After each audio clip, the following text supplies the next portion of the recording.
Bonjour, c'est Jules Lavie pour Code Source, le podcast d'actualité du Parisien.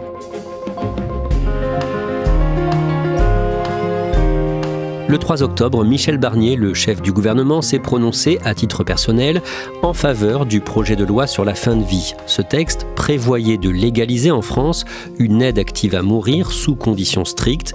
Il a été abandonné en raison de la dissolution de l'Assemblée le 9 juin. Aujourd'hui, des députés favorables à cette réforme veulent pousser le gouvernement à agir rapidement, mais le calendrier législatif n'est pas encore arrêté.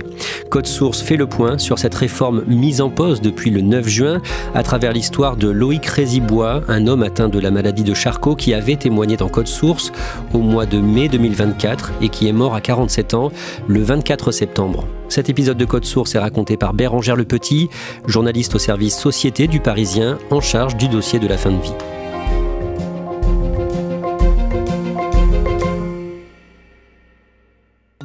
Bérengère Lepetit, depuis le mois de juillet, un député favorable à l'aide à mourir, le centriste Olivier Falorni, 52 ans, veut relancer la loi sur le sujet. Expliquez-nous ça. Olivier Falorni, il est réélu député au mois de juin et il fait un petit peu un coup, comme on dit, en juillet.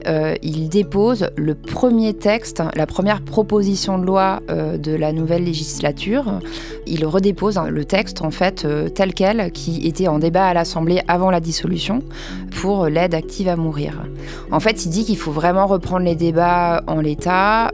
Il fait renaître finalement le texte avec tous les amendements qui avaient été déjà adoptés à l'Assemblée, sachant que 6 articles avaient été adoptés au moment où Emmanuel Macron a annoncé la dissolution. Il dit les débats doivent reprendre. C'était la grande réforme sociétale annoncée par le président Emmanuel Macron. Il est hors de question qu'on abandonne le texte.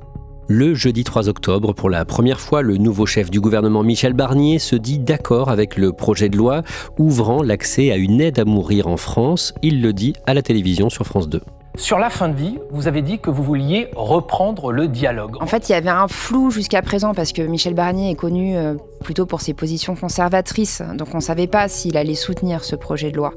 Et pour la première fois, il se dit personnellement d'accord sur l'aide à mourir. Le débat a eu lieu à l'Assemblée nationale sur un projet de loi avec lequel j'étais personnellement d'accord, qui a été suspendu à cause de la dissolution. J'ai dit, je confirme, que je suis favorable à reprendre le travail.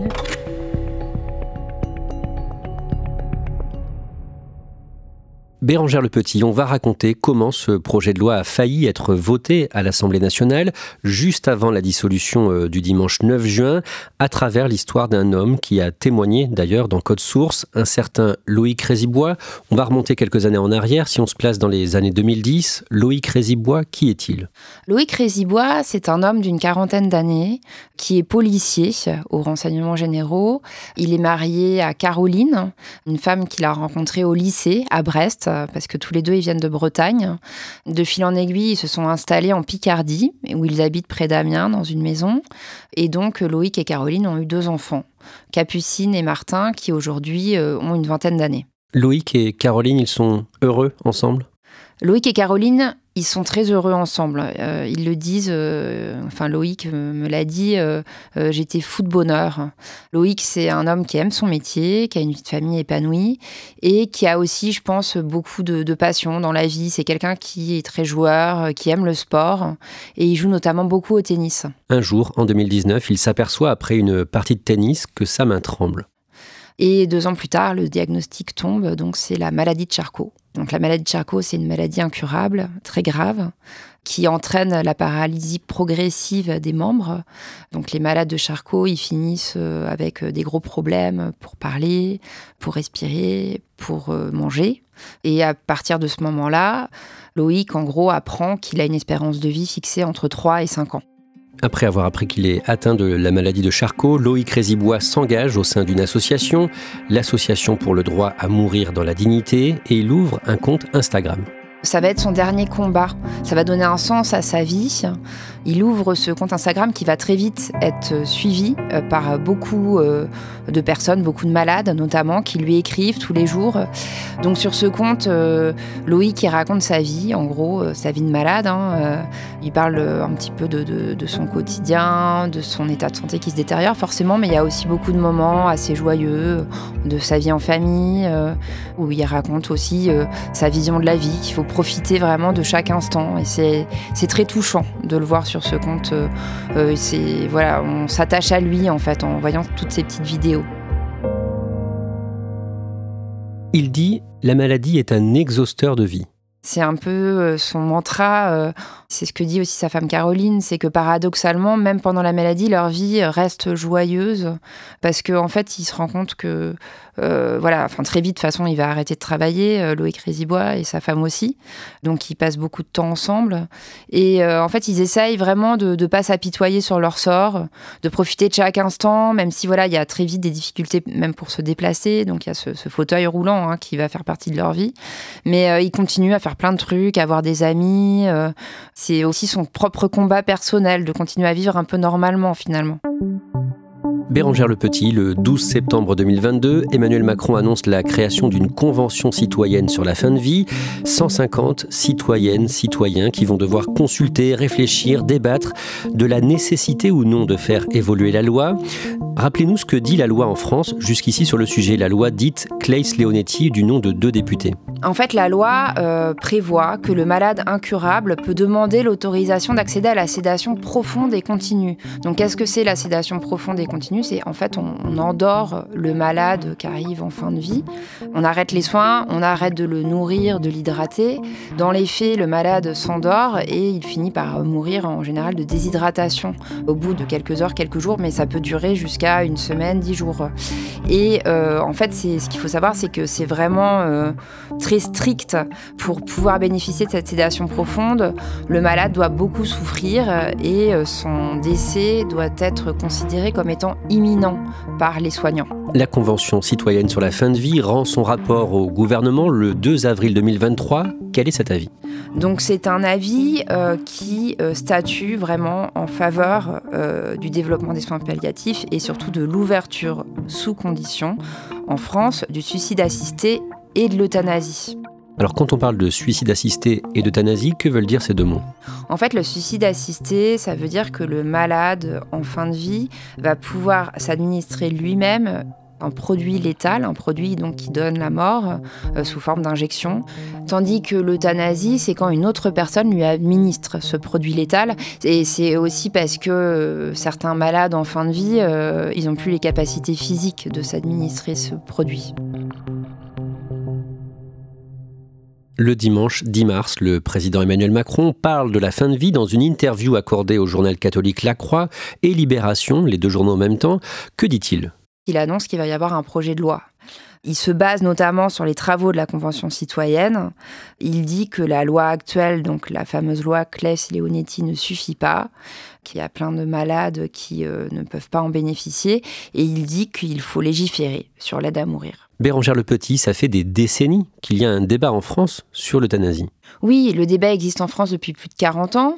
Il faut rappeler que l'ADMD, donc l'Association pour le droit de mourir dans la dignité, qui milite en faveur de l'euthanasie, elle s'est créée en 1980. Les présidents qui se sont succédés ont plutôt reculé devant la loi, notamment François Hollande, qui l'avait quand même inscrit dans son programme en 2012, qui avait pris l'engagement. Et en fait, il n'a pas légiféré. Enfin, ça a donné lieu à la loi Claes-Leonetti de 2016. Donc c'est quand même un débat qui est très vivant et qui est très ancien maintenant. Évidemment, c'est une question qui divise, donc ce n'est pas facile politiquement. Effectivement, donc je pense qu'il y a pas mal d'hommes et de femmes politiques qui ont reculé devant ce projet de loi. Malgré tout, ce qu'on peut dire, c'est que l'opinion publique aujourd'hui est très largement favorable à mettre en place l'euthanasie. Depuis des années, il y a plus de 80% de la population française qui est favorable. Et là, le dernier sondage en date de l'IFOP, qui date de mai dernier, dit que 92% des Français se déclarent favorables à l'euthanasie. Le lundi 22 avril, le projet de loi sur la fin de vie arrive à l'Assemblée nationale, d'abord en commission, puis dans l'hémicycle. Et le 14 mai, Loïc Rézibois, donc cet homme atteint de la maladie de Charcot, témoigne dans Code Source. Il explique qu'il se bat pour pouvoir mourir en France et qu'il espère bénéficier de cette loi. L'aide active à mourir, c'est à la fois la garantie d'une mort sans douleur au moment voulu, et ça c'est important, mais c'est surtout la garantie d'une fin de vie sereine. En fait, quand vous savez que vous disposez de cette espèce de joker, mais vous vivez votre fin de vie complètement différemment, avec sérénité, moi je veux simplement qu'on respecte le choix du malade. Il n'y a que lui qui peut savoir s'il n'en peut plus. Le jeudi 6 juin, Bérengère Lepetit, le principe d'une aide active à mourir est adopté à l'Assemblée. Oui, c'est ce fameux article 5 du projet de loi qui est adopté après des débats intenses à l'Assemblée. Les députés s'accordent sur le fait que le malade en fin de vie va pouvoir accéder à l'aide à mourir, mais ils excluent la possibilité qu'un proche puisse lui administrer la substance létale. En fait, ce sera uniquement les soignants, donc les médecins, les infirmiers, les infirmières, qui pourront lui administrer cette substance. Bérengère Lepetit, à ce moment-là, l'Assemblée nationale est à quelques jours de voter le texte de façon définitive en première lecture. C'est ça, parce qu'en fait, il reste néanmoins 15 articles encore à débattre, à discuter, mais on est à même pas 10 jours, parce que ils ont jusqu'au 14 juin pour se prononcer sur le texte. Le vote solennel est prévu le 18 juin, donc on arrive presque au bout, finalement. Le dimanche 9 juin, on apprend qu'Emmanuel Macron va s'exprimer au soir des élections européennes remportées par Jordan Bardella pour le RN. Que se dit Loïc Rézibois, qui vit donc près d'Amiens dans la Somme à ce moment-là, quand il entend qu'Emmanuel Macron va parler? À ce moment-là, il est devant sa télé avec sa femme et il me dit, et là je me suis dit, il va dissoudre ce con. Il y a effectivement la dissolution qui est prononcée. Et en fait, le lendemain donc, de cette annonce, il est vraiment très en colère parce que voilà, lui, il est vraiment dans son rôle de militant pour l'aide active à mourir. Et en fait, il pense à tous ces malades, tous ces gens avec qui il communique là au quotidien, qui attendent la loi parce que certains espèrent pouvoir en bénéficier. Il est vraiment très déçu parce qu'il veut vraiment mourir en France, Loïc Rézibois. Il ne veut pas aller en Belgique ou en Suisse, où il pourrait bénéficier du suicide assisté ou de l'euthanasie. Il me dit, moi, je lui ai demandé à me faire euthanasier de façon illégale en France. Oui, parce que concrètement, qu'est-ce qu'il se passe avec cette dissolution? Il n'y a plus d'assemblée et le projet de loi sur la fin de vie n'existe plus. Voilà, ça rend complètement caduque ce qui a été débattu jusqu'à présent. Ça faisait des mois, des années qu'ils attendaient ça. Et là, tout est mis à plat. Il y a un énorme sentiment de gâchis, en fait. Ils avaient l'impression qu'on était à deux doigts de changer la société, de faire cette réforme sociétale. Et là, il y a beaucoup de colère, beaucoup de déception. L'état de santé de Loïc Rézibois se dégrade. Que font-ils avec son épouse Caroline pendant l'été? Pendant l'été, il part à l'île de Ré, dans sa maison familiale. Finalement, ils ont un été qui est plutôt agréable, parce qu'il y a beaucoup d'amis, leurs proches qui les rejoignent. Ils vont à la plage tous les jours. Il arrive, grâce à un système assez ingénieux, à pouvoir aller dans l'eau. Mais son état de santé, effectivement, se dégrade beaucoup. Il a de plus en plus de mal, notamment, à parler. D'ailleurs, quand je l'ai au téléphone, je m'en rends compte parce que son élocution devient de plus en plus difficile. Il a besoin de s'équiper de son appareil respiratoire pour mieux pouvoir respirer. Pendant l'été, le couple prépare les derniers instants de Loïc et c'est très compliqué. Oui, c'est compliqué parce que en fait, Loïc il va prendre la décision donc de se servir de la loi actuelle, la loi Claes-Leonetti. En fait, ils vont rencontrer des médecins qui, au début, vont refuser parce qu'ils estiment que le risque de mort n'est pas assez imminent. Et puis, ils vont avoir du mal à trouver un soignant qui est d'accord pour lui administrer cette injection qui lui permet de s'endormir. Sur l'île de Ré, c'est compliqué. Le cabinet infirmier qui est le plus proche de chez eux refuse. Et ça, Loïc et Caroline, ça les met dans une situation très inconfortable. Et Loïc, ça l'angoisse beaucoup. Mais ils vont quand même réussir à trouver un infirmier qui accepte de les aider, un infirmier de la région. Oui, finalement, c'est un infirmier de La Rochelle qui va accepter de venir à l'île de Ré. Il a été touché par la situation de Loïc, par son combat. Et finalement, il sort de son secteur pour faire cette sédation. Le lundi 23 septembre, Loïc Rézibois témoigne une nouvelle fois de ce qu'il vit et de son combat pour mourir en France, à l'île de Ré. C'est chez nos confrères de France 2 qui l'ont vu sur l'île de Ré 5 jours avant la diffusion de ce reportage. Loïc Rézibois ne peut quasiment plus se passer de son respirateur. Il est totalement dépendant. Son corps est devenu sa prison. Bérangère Le Petit, qu'est-ce qu'on voit dans ce reportage ? En fait, on voit Loïc Rézibois dans les derniers jours de sa vie. Finalement, on le voit alité, mais on voit qu'il continue à se battre. Et on voit qu'il continue notamment à alimenter son compte Instagram, toujours à répondre aux gens tous les jours. Et on se rend bien compte que ça donne vraiment un sens à sa vie, ce combat. J'aspire à pouvoir choisir le moment où je m'en irai, où je quitterai la geôle que devient mon propre corps. Moi, c'est pour tous ces malades.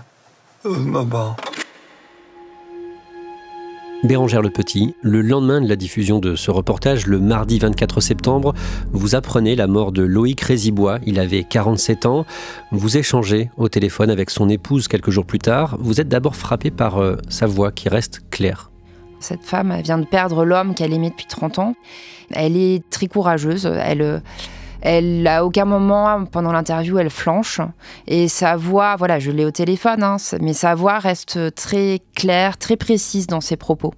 Elle vous raconte comment Loïc est parti, un moment très apaisé, où il a même fait de l'humour. En fait, elle me raconte qu'avec sa fille, Capucine, elles étaient assises près de son lit et que Loïc était alité, qu'il s'est tourné vers sa femme et sa fille et leur a dit « Ah, vous êtes belle ». Et là, il a vu l'infirmière à côté et un peu par gentillesse et puis pour faire une pointe d'humour, il lui a dit, il s'est retourné vers l'infirmière et il a dit « Et vous aussi, vous êtes belle ». Et apparemment, tout le monde a explosé de rire. Après l'injection du produit, Loïc Rézibois s'est endormi et il est mort peu de temps après, contrairement à ce que craignaient Caroline et la famille. Cette femme que vous avez eue en ligne, qu'est-ce qu'elle vous dit de l'attitude de son mari dans les derniers moments de sa vie ? En fait, c'est très beau et très touchant ce qu'elle dit, Caroline Rézibois. Elle dit qu'elle doit être digne de Loïc Rézibois, que finalement, il lui a donné l'exemple, il a tracé le chemin en restant droit, en restant digne, en restant courageux, et qu'en fait, elle doit suivre son exemple et que c'est une leçon de vie qu'il lui a donnée et qu'elle veut vraiment aussi reprendre le flambeau de son combat pour ça, pour être exemplaire comme il a été exemplaire. Et pour Caroline, le combat de son mari continue, même s'il n'est plus là. Caroline Rézibois, elle a vraiment envie de continuer ce combat, pour son mari, parce qu'elle l'a promis aussi à son mari. Elle va continuer à alimenter le compte Instagram, elle va continuer à répondre aux nombreux messages que lui adressent les malades tous les jours. Caroline Rézibois, avec notamment le député Olivier Falorni, elle veut continuer à militer pour qu'il y ait enfin une loi en France. Et concrètement, ça peut bouger dans les mois qui viennent ? À partir du moment où le gouvernement s'est prononcé en faveur de la reprise des débats, il y a quand même eu une parole claire du Premier ministre sur le sujet, on peut espérer qu'à partir de début 2025, ça bouge, oui.